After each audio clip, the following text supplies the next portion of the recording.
Salamlar, vaxtınız xeyir olsun. Biz bugün güvən dərs vəsaitinin şərti işarəli mövzusuna baxacağıq. Gəl baxdırmadan mövzula tanış olaq.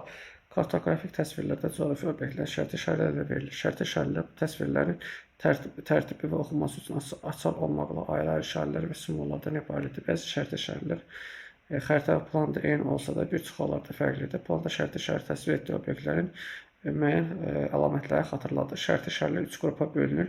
Konturlu, sahəvi və ya miqyaslı, daha sonra miqyassız və xətti və ya qismən miqyaslı şərti işarələrə bölünür. Burada möhtəricdə verilən adlar, yəni sahəvi və miqyaslı testlərdə sizin qarşınıza konturlu ya sahəvi çıxa bilər, ya da miqyaslı çıxa bilər. Yəni hər üçü doğrudur. Miqyassızın bir adı var, xəttin isə xətti və ya qismən miqyaslıdır. Yəni əsas testlərdə xətti, miqyassız, konturlu və yaxud da sahəvi adlar sözlərlə çıxacaq. Bəs dedik ki, kartoqrafik təsvirlərdə obyektlər nə ilə təsvir olunur? Dedik ki, şərti işarələrlə təsvir olunur. Şərti işarələr, yəni obyektlərin tərtibatında və oxunması üçün açar sözlərdir, yəni simvolik işarələrdir. Bəzi şərti işarələr plan və xəritədə eyni olsa da, planda bəziləri isə fərqlidir. Planda şərti işarələr əsasən obyektin müəyyən əlamətlərini xatırladır. Dedik ki, şərti işarələrdə özü 3 qrupa bölündür. Konturlu, miqyassız və xətti. Bəs konturlu şərti işarələr nədir? Kontur şərti işarələr baxağa görə yer səthində böyük sahəyə malik olan obyektlər kiçildilərək kartoqrafik təsvirlərdə konturlu şərti işarələr göstərilir. Bu işarələr vasitəsilə ölçülərin xəritə miqyasında göstərilən bilən obyektin sahəsini təyin etmək olar. Belə obyektlər meşələr, bataqlıqlar, göllər, əkin sahələri, meyvə bağları və çəmənliklər, kollar və s. aiddir. Dedik ki, konturlu şərti işarələr vasitəsilə obyektin nəyi təyin etmək olur? Obyektin sahəsini təyin etmək olur. Həmçinin onun eni və uzunluğunu da təyin etmək mümkün olar. Daha sonra mərhələdə aydın seçilən bəzi obyektlər miqyaslı şərti işarələrlə təsvir edilir. Yəni bu obyektlər məsəl üçün bir bina ola bilər, bir məktəb ola bilər və digər gözlə görülən aydın bir obyekt ola bilər. Lakin onların tutduqları hündürlükləri və ölçüləri böyük olsa da, tutduqları ərazi kiçik olduğu üçün onlar nədir? Miqyaslı şərti işarələrə aid edirlər. Bu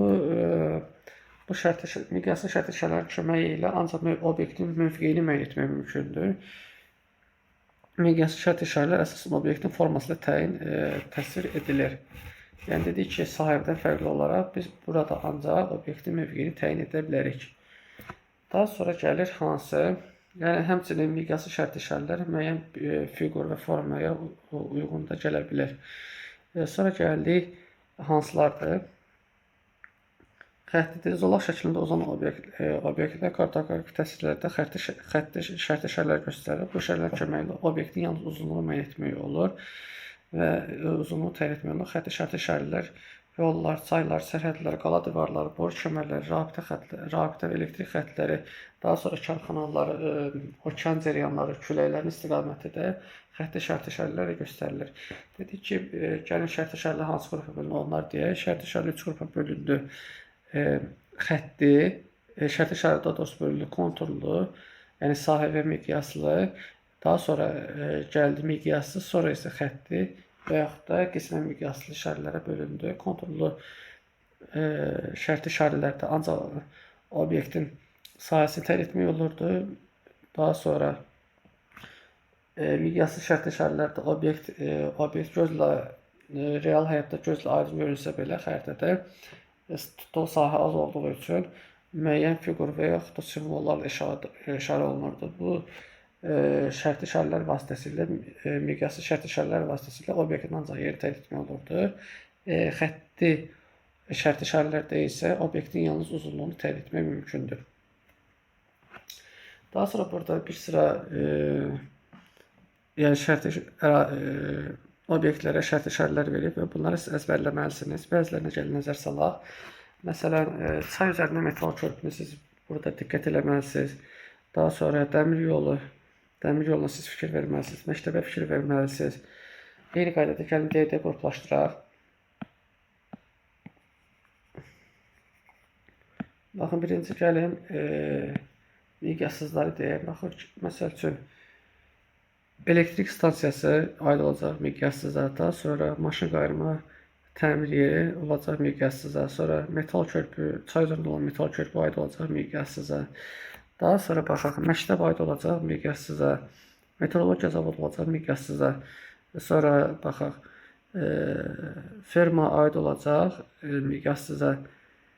Sonra baxaq hansıdır? Burada abadlaşdırılmış qurut yolu bu xəttə aid olacaq.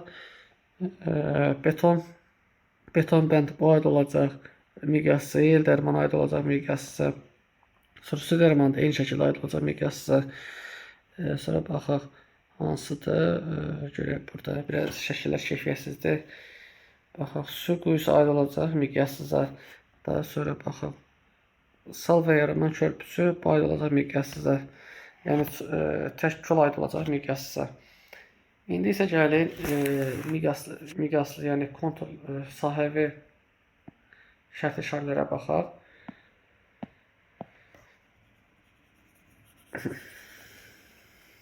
Məsələn, şəhərə aid olacaq konturlu yer, kənd aid olacaq konturlu yer. Daha sonra baxaq,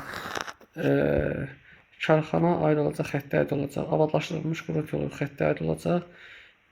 Sonra baxaq, göl və bataqlığa aid olacaq sahəviyə. Sonra uçurum aid olacaq sahəviyə. Sonra baxaq, iynəyarpaqlı meşələr aid olacaq sahəviyə. Qırılmış meşələr və qırılmış meşələr aid olacaq sahəviyə. Daha sonra baxaq görək hansı var. Qarışıq meşə aid olacaq sahəviyə, kolluq və çəmən aid olacaq sahəviyə, meyvə bağı sahəviyə, kolluq yenə sahəviyə, əkin yerdə sahəviyə, qumluq sahəviyə aid olacaq. Bəs miqyas xəttlərə hansılar aid olacaq? Xəttlərə də aid olacaq dəmir yoludur, sonra dəmir yoludur,